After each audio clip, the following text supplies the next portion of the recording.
How on earth did a small, rainy island nation off the coast of Europe manage to build the largest empire the world has ever seen? I mean, it's an incredible story, right? It's all about ambition, trade, war, and eventually a decline that completely reshaped the globe. So let's dive right in and unpack this. So at its absolute peak, just over a century ago, the British Empire was, well, it was just staggering in its scale.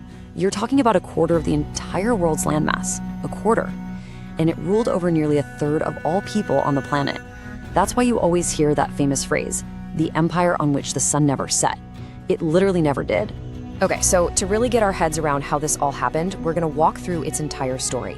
We've broken it down into 6 key stages. We'll start with its kind of shaky beginnings, then look at its rise to global power, its first big crisis, its golden age, then of course its eventual fall, and finally the really complex legacy it leaves us with today.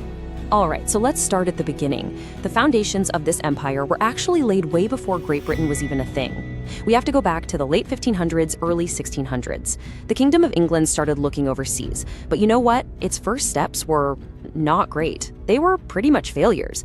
The most famous one, of course, is the mystery of the Roanoke colony, where the settlers just vanished. So you gotta ask, what was driving this initial push? Well, it was a mix of a couple of things. First, you had royal commissions, basically official permission slips from monarchs like Elizabeth I. But the real game changer, it was the rise of a powerful new business model, the joint stock company. Think of these like the mega corporations of their day. Companies like the East India Company got these exclusive monopolies on trade. This meant they were basically privatizing the whole empire-building business, blurring that line between a country and a company. Now, the way these early territories were run wasn't a one-size-fits-all kind of deal. Nope, there were actually 3 main flavors. First, you've got your crown colonies, which were run directly by the king or queen's people. Simple enough. Then you had charter colonies. These were ruled by those big companies we just talked about, like the Virginia Company. And funnily enough, they often had a bit more freedom. And finally, you had proprietary colonies, which were basically huge chunks of land given to one person by the crown to run as their own massive business. Meanwhile, England's neighbor to the north, Scotland, was looking on, getting kind of jealous, and decided, hey, we want a piece of that action. They wanted their own empire. But, oh boy, their most ambitious project, an attempt to set up a colony in Panama, they called it the Darien Scheme. It was an absolute, unmitigated disaster, just wiped out by disease, starvation, and attacks from the Spanish. And when I say disaster, I mean it was catastrophic. The failure of the Darien Scheme basically vaporized almost a fifth of Scotland's entire national wealth. I mean, just think about that. This huge financial crisis was the key thing, the main driver, that pushed a nearly bankrupt Scotland into a political union with England. And that's how, in 1707, the Kingdom of Great Britain was officially born. So, with England and Scotland now united as Great Britain, the 18th century is where things really start to take off. This is the era when Britain becomes a true global power. And how did it do that? Well, this whole period was defined by a series of massive European wars, and Britain got really good at using these conflicts to snatch territory from its rivals, especially France and Spain. Let's look at a few examples. After the War of Spanish Succession, boom, Britain gets strategic spots like Gibraltar. Over in India, the Battle of Plassey is a huge turning point. It gives that corporate powerhouse, the East India Company, control over super wealthy Bengal. And then you've got the 7 Years' War, which was just a massive, massive win. It basically kicked France right out of North America and handed Britain control of places like Quebec. But right as Britain is hitting this incredible peak, its first major crisis starts to bubble up. See, after pouring a ton of money into defending the American colonies during that 7 Years' War, the government back in London decided, hey, the colonists should probably help pay for all this. And that led to a whole bunch of new taxes and, you can probably guess, a whole lot of tension. At its heart, this was all about a fundamental disagreement over power. From Britain's point of view, the colonies were their territory, so they could tax them however they wanted. But the colonists saw it very differently. They argued that being taxed without having any elected representatives in Parliament went against their basic rights as Englishmen.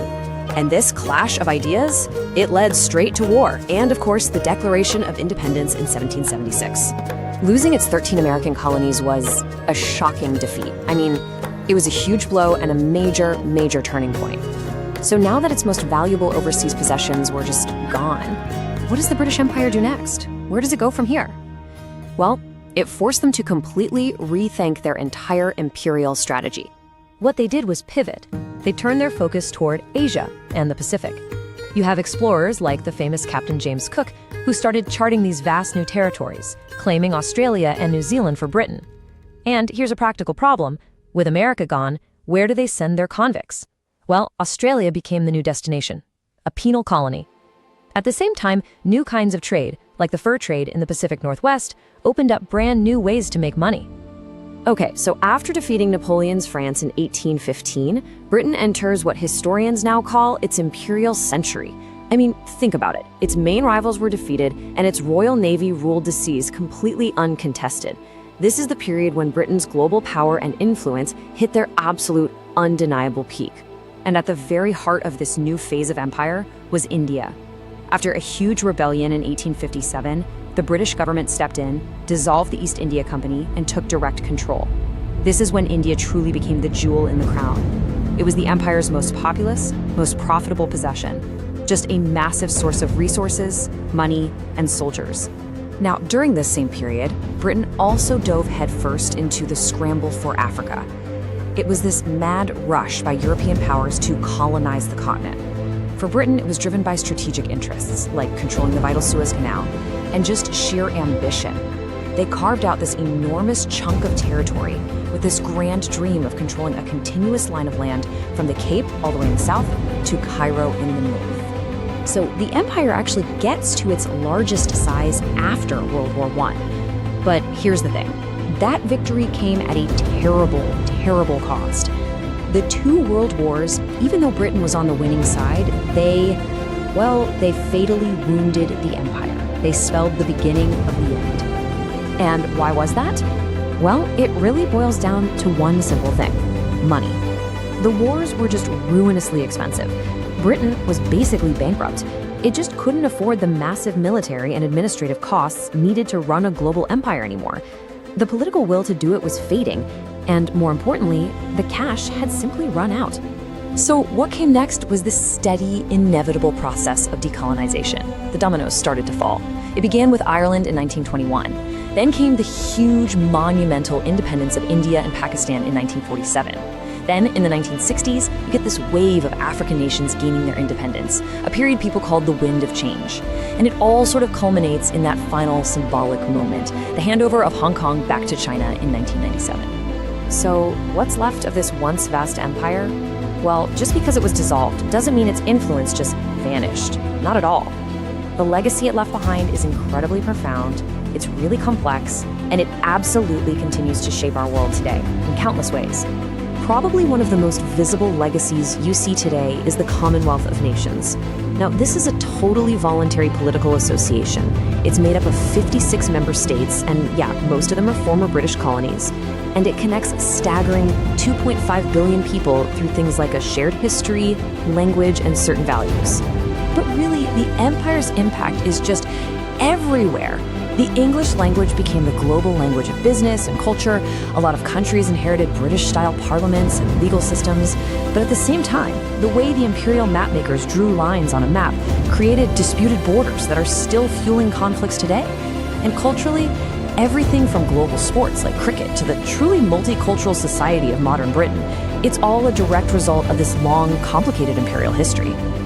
And that really leaves us with a final thought to chew on. When you think about everything from the way we communicate to the very lines drawn on our maps, the story of the British Empire isn't just something in a history book. It is a living, breathing force that is still shaping the political and cultural realities of the world we all